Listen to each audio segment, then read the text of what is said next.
لبيك اللهم لبيك لبيك لا شريك لك لبيك إن الحمد والنعمة لك والملك لا شريك لك لبيك اللهم لبيك لبيك لا شريك لك لبيك إن الحمد والنعمة لك والملك لا شريك لك لبيك اللهم لبيك لبيك لا شريك لك لبيك اللهم لبيك لبيك لا شريك لك لبيك.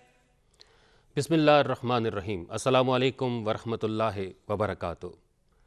اللہم صلی علی سیدنا و مولانا محمد وعلی آلہ واصحابہ اجمعین. پاکستان ٹیلی ویژن اور وزارت مذہبی امور و بین المذاہب ہم آہنگی کے اشتراک سے حج 2018 کے پروگرام لبیک اللہم لبیک کے ساتھ آپ کا میزبان ناصر فرید حاضر خدمت ہے. ناظرین، حج دین اسلام کا اہم اور بنیادی رکن ہے. نماز بدنی عبادت ہے، زکوٰۃ مالی عبادت ہے کیونکہ اس میں مال کو خرچ کیا جاتا ہے، لیکن حج مالی، بدنی اور جسمانی عبادت کا مجموعہ ہے. اس میں بدنی عبادت کے لیے مال کو بھی خرچ کیا جاتا ہے. حج اس اثار و قربانی کی ایک علامت ہے جس میں بندہ اپنا سب کچھ اللہ کی راہ میں قربان کرتا ہے. اپنا مال، اپنی دولت، اپنا آرام، اپنا وقت، سب کچھ اپنے اللہ کے حضور قربان کر کے ایک ہی مقصد حاصل کرتا ہے، اور وہ مقصد ہے اللہ کی رضا. وہ مال خرچ کر کے کبھی کعبے کے گرد گھومتا ہے، کبھی صفا و مروہ کی صحیح کرتا ہے، کبھی مزدلفہ اور منا اور عرفات میں قیام کرتا ہے، اس کی مسافتیں طے کرتا ہے، اور اس کا مقصود صرف ایک ہی ہے کہ میرا رب مجھ سے راضی ہو جائے. اور پھر آخر میں اللہ کے حضور قربانی پیش کر کے اس بات کا بھی اظہار کرتا ہے کہ جب بھی کبھی اللہ کے حضور مجھے اپنی پسندیدہ چیز بھی قربان کرنی پڑی تو میں اللہ کی رضا کے لیے اپنا سب کچھ قربان کر دوں گا. آج کے ہمارے اس پروگرام کا موضوع ہے فلسفہ حج اور قربانی، اور اس پر بات کرنے کے لیے ہمارے ساتھ اسٹوڈیو میں موجود ہے پروفیسر ڈاکٹر حافظ غلام یوسف صاحب. ہم آپ کو آج کے اس پروگرام میں خوش آمدید کہتے ہیں. اس کے ساتھ تشریف رکھتے ہیں معروف مذہبی اسکالر جناب علامہ نور حسین صاحب. ہم آپ کو بھی آج کے اس پروگرام میں خوش آمدید کہتے ہیں. آغاز کروں گا پروفیسر ڈاکٹر حافظ غلام یوسف صاحب سے. حضرت، جو فلسفہ حج ہے، حج کے لیے لوگ اس وقت تیاری کر رہے ہیں اور عنقریب فلائٹس بھی شروع ہونے والی ہے. فلسفہ حج کیا ہے؟ کیا یہ وہ سفر ہے وہاں پہ جا کے وہ مناسک ادا کرنا ہے؟ اصل میں فلسفہ کیا ہے؟ نحمدہ ونصلی ونسلم علی رسولہ الکریم، اما بعد فاعوذ باللہ من الشیطان الرجیم، بسم اللہ الرحمن الرحیم. ان اول بیت وضع للناس للذی ببکۃ مبارکہ، صدق اللہ خالقنا العظیم. جیسے کہ آپ نے وضاحت فرما دی کہ اسلامی عبادات میں سے یہ وہ عبادت ہے جس کو دو عبادات کا مجموعہ کہا جاتا ہے. اور اسلام کی جو بنیاد 5 ارکان پر رکھی گئی ہے ان میں سے یہ رکن اعظم ہے، یہ مکمل اور اتم رکن ہے. اس لیے کہ دیکھیں کلمہ شہادت ہر ایک پر فرض ہے، نماز بالغ مسلمان پر ہے، اس کے بعد روزہ مسافر اور بیمار بعد میں رکھے گا، زکوٰۃ اس پر ہے جو مالدار ہے. اب جس کے اندر یہ ساری خوبیاں پائی جاتی ہیں اب اس پر جو ہے حج فرض ہے. اب حج کے اندر فرض آپ دیکھیں کہ انسانی طبقے میں یہ وہ طبقہ ہے جو مالدار، جس پر زکوٰۃ بھی فرض ہے، جس پر ساری چیزیں فرض ہیں. پھر انسانی کی مزاج ہے کہ جب اس کے پاس مال اور دولت آتا ہے تو مزاج میں کچھ نہ کوئی نزاکت آ ہی جاتی ہے. اللہ رب العزت اس عبادت میں انسان کی ساری نزاکتیں ہر طرح کی ختم کرا دیتے ہیں. اب نماز پڑھنے جاتے ہیں، صاف ستھرے اچھے لباس میں خوشبو لگا کر جا رہے ہیں، کوئی بھی نیکی کا کام کرنے جاتے ہیں تو وہاں ہم اپنے آپ کو تھوڑا سا بنا سنوار کر جاتے ہیں. اس میں اللہ تعالیٰ فرماتے ہیں سب سے پہلے انسان تم اپنی انا کو، اپنی پسند کو مٹا دے، ختم کر دے. اپنی پسند جو ہے نا، تیری کچھ نہیں ہونی چاہیے، میرے حکم کے مطابق اپنا سب کچھ ختم کر دے. اب لباس نہیں پہننا، تو ایک صرف 2 چادریں پہننی ہیں، جوتے صرف ایسے پہننے ہیں جس سے تیری سردی یا گرمی سے